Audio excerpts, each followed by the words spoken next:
I've always been interested in acting and why some actors seem to have extraordinary power and are so compelling and interesting.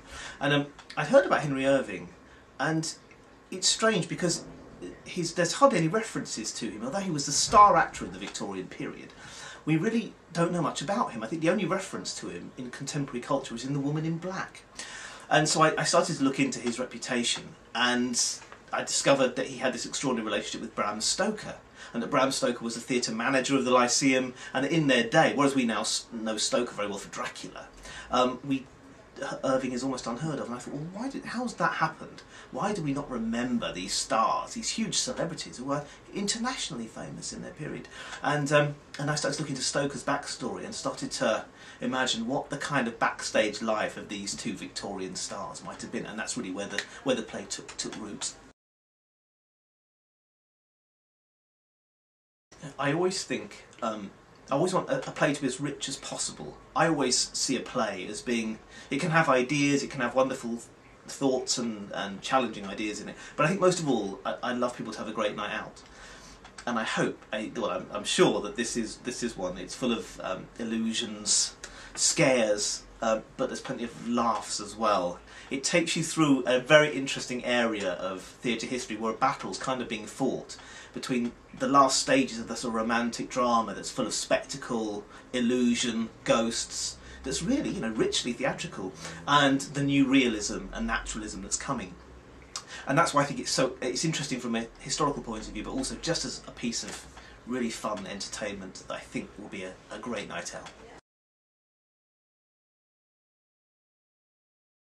Oh, they just give an extra theatrical dimension to the show, really. And they push the ideas in the show about what performance is and what we can see and what can be represented on the stage. Because I think if you come and see the show, you'll see some things that you're going to go, how did they do that? Did that just happen? And I think they're the best kind of illusions. Where we never lose the narrative of the play. Each illusion absolutely is built into the play, and indeed, when I wrote it, I was sort of consorting with him quite a lot. I'd be emailing him. I'd be on page 19, and I'd say, Ben, can I do this? Can I? I don't want to spoil it for anyone there. Anyone coming to the show, but can we do that vanishing in full light? And he'll go, hang on, yeah, we can do that. And so he's just got, and also he's just one of those people who, if you set him he just sees that as an opportunity. If you set him the impossible, that's where he loves. There are some extraordinary moments,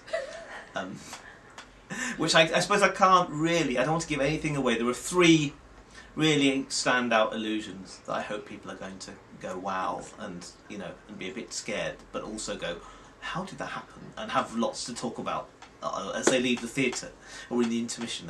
They'll be thinking, how did that just happen? How did that happen? How did they do that? And so, but I think actually it's the relationship between the two of them. We've got 2 wonderful actors, Jonathan Keeble and Barry Ward, and they just bring the characters to life. And we spend an extraordinary night with 2 friends, and their friendship is pushed to the limit. And they act that so beautifully. For me, that's actually the standout moment of the play, is watching those 2 work, really.